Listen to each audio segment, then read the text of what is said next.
انیسویں سپارے کی تلاوت سماعت کر رہے تھے۔ بحمد اللہ تعالیٰ 19 پارے مکمل ہوئے۔ کئی صورتوں کی تلاوت سماعت کی، جن میں سورہ فرقان کا کچھ حصہ، سورہ شعراء، سورہ نمل، ان صورتوں کی تلاوت ہم نے آج سماعت کی۔ سورہ نمل کے اندر اللہ تعالیٰ نے حضرت سلیمان علیہ السلام کا ذکر فرمایا ہے۔ نمل عربی میں چونٹی کو کہتے ہیں، چونٹی کو عربی میں نمل کہا جاتا ہے، اور یہ پوری صورت ایسی چونٹی کے نام پر رکھی گئی ہے جس چونٹی کو اللہ تعالیٰ نے قیامت تک آنے والی ساری چونٹیوں کا سردار بنایا ہے۔ اور کیوں بنایا ہے اس کی وجہ علماء نے، مفسرین نے یہ بیان فرمائی، کیونکہ اللہ تعالیٰ نے اس کو خاص فہم، خاص علم اور خاص فراست سے نوازا تھا، تو علم اور حکمت کی وجہ سے انسان دوسروں پر جب فوقیت حاصل کر سکتا ہے تو جانور بھی دوسروں پر فضیلت حاصل کر جاتے ہیں۔ تو کیونکہ اس کے پاس علم تھا تو اسی لیے اللہ تعالیٰ نے اس چونٹی کو ساری چونٹیوں کا سردار بنایا ہے۔ قرآن مجید فرقان حمید کے ایک ایک لفظ کے اندر حکمتیں ہوتی ہیں۔ حضرت قتادہ رحمۃ اللہ تعالیٰ علیہ بہت بڑے عالم گزرے ہیں، محدث گزرے ہیں، احادیث طیبہ بیان فرمایا کرتے تھے۔ آپ کوفہ پہنچے تو کوفہ جانے کے بعد آپ نے ایک مجلس میں درس کیا، اور درس دینے کے بعد حضرت قتادہ نے عوام سے فرمایا، جمع غفیر تھا، بہت عوام تھی، آپ نے ان سے فرمایا سلونی عما شئتم، مجھ سے جو پوچھنا چاہتے ہو پوچھو، جو سوال کرنا چاہتے ہو مجھ سے کرو۔ یعنی اللہ نے آپ کو اتنا علم عطا فرمایا تھا کہ یہ بات مجمع عام میں کہنا کہ جو پوچھنا چاہتے ہو پوچھو، یہ ہر بندہ نہیں کر سکتا، کتنا ہی بڑا ہی کیوں نہ ہو، کتنا ہی کچھ پڑھا لکھا کیوں نہ ہو۔ عوام میں مختلف قسم کے ذہن والے لوگ ہوتے ہیں، مختلف تعلیم اور پیشہ وارانہ مہارتوں والے لوگ ہوتے ہیں۔ آپ نے فرمایا سلونی عما شئتم، جو چاہتے ہو مجھ سے پوچھو۔ تو کسی نے کوئی سوال نہیں کیا، آپ کا رعب اور دبدبہ اتنا تھا۔ اسی درس کی محفل کے اندر حضرت امام اعظم ابو حنیفہ بھی موجود تھے، اور آپ کی عمر اس وقت کم تھی، چھوٹی عمر تھی آپ کی۔ حضرت امام اعظم ابو حنیفہ رحمۃ اللہ تعالیٰ علیہ نے ہاتھ کھڑا کیا، آپ نے فرمایا میں ایک سوال پوچھنا چاہتا ہوں۔ تو حضرت قتادہ نے فرمایا جی پوچھیے۔ امام اعظم نے سوال یہ پوچھا، کہنے لگے حضرت قتادہ یہ بتائیں، سورہ نمل کے اندر جس چونٹی کا ذکر ہے وہ مذکر تھی یا مؤنث تھی؟ جس چونٹی کا ذکر ہے وہ مذکر تھی یا مؤنث تھی؟ تو حضرت قتادہ خاموش ہو گئے۔ آپ نے فرمایا یہ سوال کیسا ہے، ایک چونٹی اور پھر اس کے اندر بھی مذکر اور مؤنث بتائے، یہ تو زندہ چلتی پھرتی چونٹی کا بھی کوئی نہیں بتا سکتا کہ یہ مذکر جا رہا ہے کہ مؤنث جا رہی، تو تم تو اتنے پرانے حضرت سلیمان علیہ السلام کے زمانے کی چونٹی کے بارے میں کہتے ہو کہ یہ مذکر یا مؤنث ہے۔ تو حضرت امام اعظم نے کہا کہ اجازت ہو تو پھر میں خود بتا دوں۔ حضرت قتادہ نے کہا جی بتائیے۔ انہوں نے کہا وہ جو چونٹی تھی جس کا ذکر اللہ تعالیٰ نے قرآن پاک میں فرمایا ہے وہ مؤنث تھی، مذکر نہیں تھی۔ تو حضرت قتادہ نے پوچھا آپ کو کیسے پتہ چلا؟ امام اعظم نے فرمایا کہ قرآن پاک میں اللہ تعالیٰ نے فرمایا ہے وَقَالَتْ نَمْلَةٌ، قالت نملتن فرمایا ہے۔ اگر کالا کہا جاتا تو کالا ہے مذکر کا صیغہ اور قالت ہے مؤنث کا صیغہ۔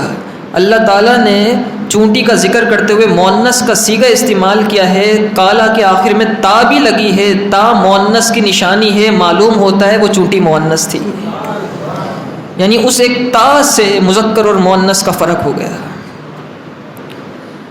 اس صورت کے اندر اللہ تعالیٰ نے حضرت سلیمان علیہ السلام کا ذکر فرمایا ہے اور بلقیس کا ذکر کیا ہے جو کہ ملک سبا کی ملکہ تھی۔ حضرت بلقیس کون تھیں؟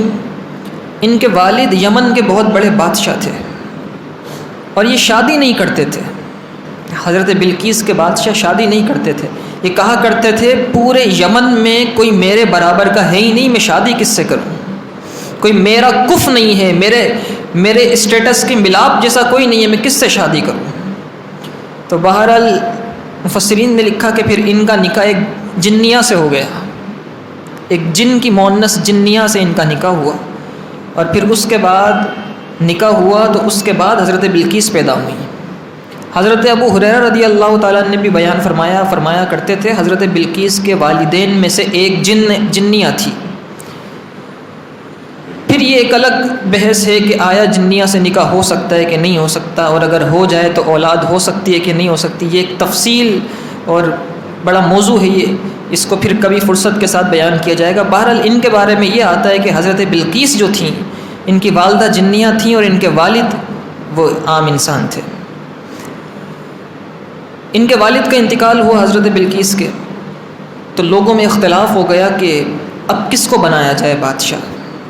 اکثر لوگوں کی رائے یہ تھی کہ حضرت بلقیس کو بنا دیا جائے. ایک ہی اولاد تھی، حضرت بلقیس تھیں، والد کا انتقال ہو گیا تھا، تو ماں کی طرف سے تو کوئی رشتہ دار تھا ہی نہیں، وہ تو تھے ہی جنیہ. والد کی طرف سے بھی کوئی وارث نہیں تھے، نہ بہن نہ بھائی، کچھ بھی نہیں تھے، تو اکیلی تھیں. تو لوگوں نے یہ اتفاق کیا کہ حضرت بلقیس کو وہ بادشاہ بنا دیا جائے. اب آپ ملکہ بن گئیں ملک سبا کی. حضرت سلیمان علیہ السلام کا ایک وزیر تھا جو کہ ہدہد تھا. ہدہد جو پرندہ ہوتا ہے، اللہ تعالیٰ نے اس ہدہد پرندے کو خاص فہم و فراست سے نوازا تھا، اور اتنا سمجھدار تھا کہ حضرت سلیمان علیہ السلام نے اسے اپنی کابینہ میں شامل کر لیا تھا، اور یہ آپ کا وزیر تھا. ہدہد کی خاصیت یہ ہوتی ہے کہ جب یہ آسمان پر اڑ رہا ہوتا ہے تو آسمان پر اڑتے اڑتے یہ زمین کی تہہ میں دیکھ لیتا ہے کس جگہ پانی موجود ہے. یہ عام ہدہد کی خاصیت ہے، لیکن اس والے ہدہد کو اللہ تعالیٰ نے خاص فہم و فراست سے نوازا تھا. اور حضرت سلیمان علیہ السلام اللہ کے نبی تھے. ان کی شان یہ تھی کہ سلیمان علیہ السلام جانوروں سے یوں ہی بات کیا کرتے تھے جس طرح انسان آپس میں ایک دوسرے سے بات کرتے ہیں. آپ نے خود اس کا ذکر کیا ہے کہ اللہ تعالیٰ نے مجھے پرندوں کی بولیاں سکھائی ہیں، پرندوں سے بات کرنا سکھایا ہے. اب ہدہد اڑتا اڑتا ملک سبا پہنچا، اور ملکہ سبا کو دیکھا، اس کے درباریوں کو دیکھا، وہ آگ کی پوجا کر رہے تھے. اور آ کر اس نے بتایا حضرت سلیمان علیہ السلام کو کہ میں نے دیکھا ہے کہ ایک شہر ہے جس کا نام ہے سبا، اور وہاں کے لوگ آگ کی پوجا کرتے ہیں. حضرت سلیمان علیہ السلام نے فرمایا کہ اس سے جا کر یہ کہو ہمارا خط لے جاؤ، اور یہ خط جا کے اس کو دینا، اس کی ملکہ کو دینا، اور اس سے کہنا کہ تم یہ پوجا کرنی چھوڑ دو، تم اور تمہارا ملک شرک سے باز آ جاؤ، اللہ کی وحدانیت پر ایمان لے آؤ، میری نبوت پر ایمان لے آؤ. اب حضرت سلیمان علیہ السلام نے خط لکھا. اس سے پہلے جو کچھ ہوا وہ ذکر کیا ہے اللہ تعالیٰ نے قرآن پاک میں ارشاد فرمایا. وہ جب ہدہد واپس آیا سلیمان علیہ السلام کے پاس تو کہنے لگا انی وجدت امرأۃ، میں نے ایک عورت کو پایا ہے، تملکہم، جو ان پر حکمرانی کرتی ہے، ان پر بادشاہت کرتی ہے، وأوتیت من کل شیء، اور اسے ہر چیز میں سے کچھ نہ کچھ دیا گیا ہے، یعنی اسے بہت کچھ دیا گیا ہے. وَلَهَا عَرْشٌ عَظِيمٌ، اور اس کا تخت بہت بڑا ہے. یہ ہدہد نے آ کے خبر دی تھی سلیمان علیہ السلام کو. اور پھر فرمایا وَجَدتُّهَا وَقَوْمَهَا يَسْجُدُونَ لِلشَّمْسِ، میں نے پایا ہے اس عورت کو اور اس کی قوم کو کہ وہ سورج کو سجدہ کرتے ہیں، سورج کی عبادت کرتے ہیں، من دون اللہ، اور اللہ کو چھوڑ دیتے ہیں، اس کی عبادت نہیں کرتے. حضرت سلیمان علیہ السلام نے ہدہد کو خط دیا، اور خط دے کر فرمایا کہ یہ خط لے جاؤ، اذهب بکتابی ھذا فَأَلْقِهِ إِلَيْهِمْ فَأَلْقِ إِلَيْهِمْ، اور اس خط کو ان پر ڈال دو. ثم تولّى، پھر کر آنا، عنہم فانظر ماذا یرجعون، اور پھر دیکھ لینا کہ وہ کیا جواب دیتے ہیں. اب ہدہد کو خط لکھوایا گیا، اور اس خط میں بڑا مختصر سا خط تھا، 2 سطروں پر مشتمل وہ خط تھا، لیکن وہ بڑا ہی پر اثر خط تھا. وہ خط تھا کیا؟ اس میں لکھا یہ تھا کہ انہ من سلیمان، یہ خط سلیمان علیہ السلام کی طرف سے ہے، وانہ بسم اللہ الرحمن الرحیم، اور یہ اللہ کے نام سے شروع ہے جو بہت مہربان رحم فرمانے والا ہے۔ اور اگلی سطر میں کیا لکھا تھا اللہ تعالی علیہ، تم مجھ سے بلندی نہ کرو، مجھ سے بلند نہ ہو، وَأْتُونِي مسلمین، اور اطاعت کرتے ہوئے میرے پاس آ جاؤ۔ تو اس سے معلوم ہوا جو آفیشیل کورسپونڈنس ہوتی ہے اس میں لمبی لمبی لائنیں نہیں لکھی جاتی ہیں، بہت ہی مختصر اور جامع لکھنا چاہیے، لیکن ہونا پورا سر چاہیے۔ صرف 2 سطروں پر مشتمل یہ خط تھا، لیکن بڑا ہی پورا سر تھا۔ اب ہدہد اس خط کو لے کر گیا اور اوپر سے جا کے حضرت یہ جو ہدہد تھے انہوں نے یہ خط ملکہ بلقیس کی جھولی میں ڈال دیا۔ یہ خط آ کے جھولی میں گرا تو ملکہ بلقیس نے دیکھا یہ خط، اس کو کھولا تو پڑھتے ہی کانپنے لگی، اور اس نے اپنے درباریوں سے کہا کہ قالت، کہنے لگی، یا ایھا الملأ، اے میرے لوگوں، انی القی الیہ کتاب کریم، میرے پاس بڑا معزز خط آیا ہے، بہت بڑا خط آیا ہے۔ پھر وہ خط پڑھ کے بلقیس نے سنایا، پھر ان سے پوچھا اپنے درباریوں سے، اب تم بتاؤ کیا کیا جائے، کیونکہ جہاں سے خط آیا ہے وہ ہمیں اطاعت کرنے کا حکم دے رہے ہیں، پیروی کرنے کا حکم دے رہے ہیں، ہمیں کہہ رہے ہیں ہمارے پاس آ جاؤ۔ تو جو ان کے لوگ تھے، درباری تھے، وزیر تھے، مشیر تھے، کہنے لگے ہمارے پاس بڑی طاقت ہے، ہم اطاعت کرتے ہوئے وہاں جائیں، ہم جنگ لڑیں گے ان سے، جنہوں نے خط بھیجا ہے ہم ان سے جنگ کریں گے۔ تو ملکہ بلقیس بڑی دانشور تھیں، سمجھدار تھیں، کہنے لگی دیکھو جنگ کرنے سے عزت دار لوگ ذلیل ہو جاتے ہیں، اور جنگ کرنے سے آباد شہر ویران ہو جاتے ہیں۔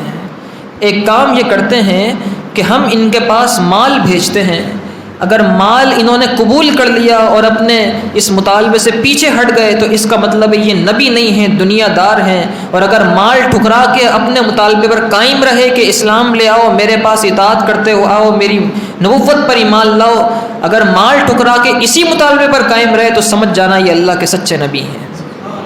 اب مال بھیجا گیا، وہ مال کتنا تھا؟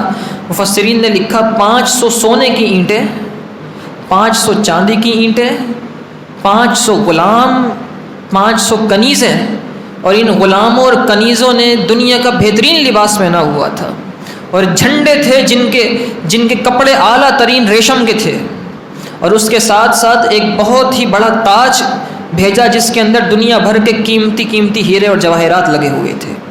یہ سارا سامان حضرت سلیمان علیہ السلام کی بارگاہ میں بلقیس نے بھیجا کہ جاؤ یہ لے جاؤ اور سلیمان علیہ السلام کو دیکھو۔ یہ سارا ماجرا ہدہد دیکھ رہا تھا، یہ ساری تفصیلات اس نے دیکھی، وہاں سے اڑا سلیمان علیہ السلام کے پاس آیا اور اس سارے معاملات کی خبر دی کہ آپ کے پاس یہ سامان پہنچنے والا ہے۔ تو سلیمان علیہ السلام نے فرمایا اسے آنے دو۔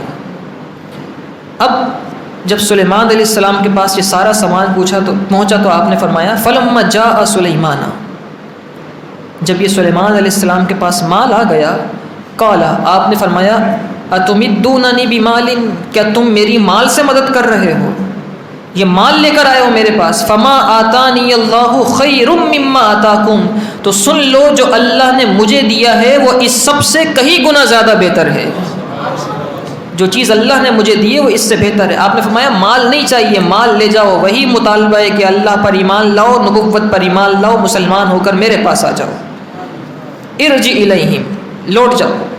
اب وہاں چلے گئے واپس یہ مال و اسباب لے کر۔ جب بلقیس کو یہ پتہ چلا کہ انہوں نے مال قبول نہیں کیا تو وہ آپ کے سچے نبی ہونے پر یقین اس کو آ گیا، اور اس نے اپنے درباریوں سے کہا بس ایک ہی چارہ ہے کہ سلیمان علیہ السلام کے پاس جانا پڑے گا، تو اب تیاری کرو، حضرت سلیمان علیہ السلام کے پاس چلتے ہیں۔ اب یہ لوگ تیار ہوئے، لشکر تیار کیا، اور سلیمان علیہ السلام کی بارگاہ میں اطاعت کرنے کے لیے، ان کی پیروی کرنے کے لیے ملکہ بلقیس اپنے پورے لشکر کے ساتھ آنے لگی۔ حضرت سلیمان علیہ السلام کو پہلے ہدہد نے بتا دیا تھا کہ اس کا عرش بڑا عظیم ہے، اس کا تخت بڑا عظیم ہے۔ حضرت سلیمان علیہ السلام کے دل میں یہ خواہش پیدا ہوئی کہ کیوں نہ اس کے آنے سے پہلے اس کا تخت یہاں منگا لیا جائے، تاکہ اس کو اور بھی یقین آ جائے، یقین کامل آ جائے۔ اب سلیمان علیہ السلام نے اپنے درباریوں سے، وزیروں سے فرمایا کہ کون ہے جو اس کا خط ہمارے پاس لے کر آئے گا؟ قال، سلیمان علیہ السلام نے فرمایا یا ایھا الملأ، اے لوگوں، ایکم یأتینی بعرشھا قبل ان یأتونی مسلمین، کون ہے جو میرے پاس اس کا تخت لے کر آ جائے اس سے پہلے کہ وہ میرے پاس مسلمان ہو کر آئے؟ قال عفریت من الجن، تو ایک جن نے کہا جو بڑا ہی سرکش جن تھا، طاقتور جن تھا، انا آتی کبھی، میں وہ تخت لے کر آؤں گا، اور کتنی دیر میں لاؤں گا؟ کہنے لگا قبل ان تقوم من مقامک، آپ اپنی جگہ سے کھڑے ہوں گے اس سے پہلے وہ تخت آ جائے گا۔ جگہ سے کھڑے ہونے سے مراد یہ ہے کہ جب آپ کی مجلس ختم ہوگی، مجلس کے ختم ہونے سے پہلے وہ تخت لے کر آ جاؤں گا۔ آپ کی مجلس ختم ہوتی تھی غروب آفتاب کے وقت، آپ نے فرمایا بڑی دیر لگ جائے گی، اس سے بھی پہلے چاہیے۔ وہ تخت تھا کتنا بڑا؟ مفسرین نے لکھا کہ 80 گز لمبا تھا، 40 گز چوڑا تھا، اور اس پر مختلف قسم کے ہیرے، جواہرات، موتی اور نہ جانے کیا کہ جڑے ہوئے تھے۔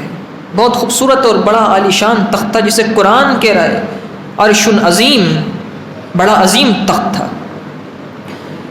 اسی مجلس کے اندر ایک اللہ والے، اللہ کے ولی موجود تھے۔ قال الذی عنده علم من الکتاب، کہا انہوں نے جنہیں اللہ نے کتاب کا علم دیا تھا، جو علم والے تھے، وہ کہنے لگے انا آتی کبھی، میں وہ تخت لاؤں گا، قبل ان یرتد الیک طرفک، آپ کے پلک جھپکنے سے پہلے لے آؤں گا، پلک جھپکنے سے پہلے وہ تخت لے کر آ جاؤں گا۔ اب حضرت سلیمان علیہ السلام نے فرمایا کہ لے کر آئیے۔ ان کا نام تھا حضرت آصف بن برقیہ، جن کا آپ اس دن 11ویں شریف کے دن بھی دعا کے درمیان ان کا نام بھی آیا تھا۔ حضرت آصف بن برقیہ بھی آپ کی دربار کے وزیر تھے۔ کہنے لگے میں وہ تخت لا سکتا ہوں اور پلک جھپکنے سے پہلے لا سکتا ہوں۔ حضرت سلیمان علیہ السلام نے فرمایا لے کر آئیے، تو آپ نے ادھر پلکیں جھپکی تو سامنے تخت موجود تھا۔ وہ تخت آیا کیسے؟ حضرت سلیمان علیہ السلام تھے بیت المقدس میں موجود تھے، اور وہ ملک سبا یمن میں تھا، کافی دور، یہ تقریباً جو ہے وہ 3 سے 4 دن کی مسافر سفر کا وقت لگتا ہے، بعض نے کہا اس سے بھی زیادہ وقت لگتا ہے، لیکن وہ آیا کیسے؟ زمین کے نیچے تیرتا ہوا آیا اور سلیمان علیہ السلام کے سامنے بلند ہو گیا۔ یوں وہ تخت حضرت سلیمان علیہ السلام کے سامنے آیا۔ پھر اس کے بعد بلقیس آئی، بلقیس نے آ کے دیکھا کہ میرا تخت میرے آنے سے پہلے ہی آ چکا ہے، تو اور اس کو یقین آیا، اور سارے کے سارے حضرت سلیمان علیہ السلام کی نبوت پر ایمان لائے۔ اسے آگے قرآن پاک نے ذکر فرمایا ہے، اور پھر یہ سب ایمان لائے تو ملکہ بلقیس سے حضرت سلیمان علیہ السلام نے نکاح فرمایا، اور یہ ایک نبی کی زوجہ بنی۔ اور مہر میں کیا دیا؟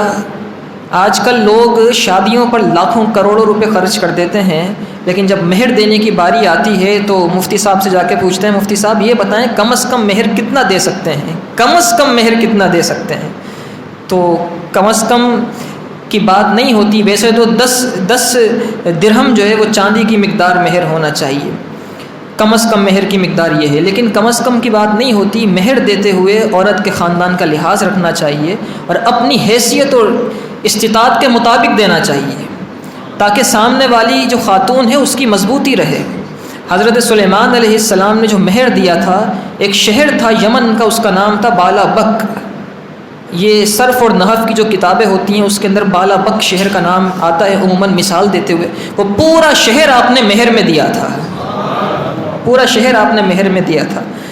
یہاں پر مہر کے متعلق ایک علماء کرام نے بات لکھی ہے، ایک وظیفہ لکھا ہے، وہ میں آپ کو بیان کر دیتا ہوں۔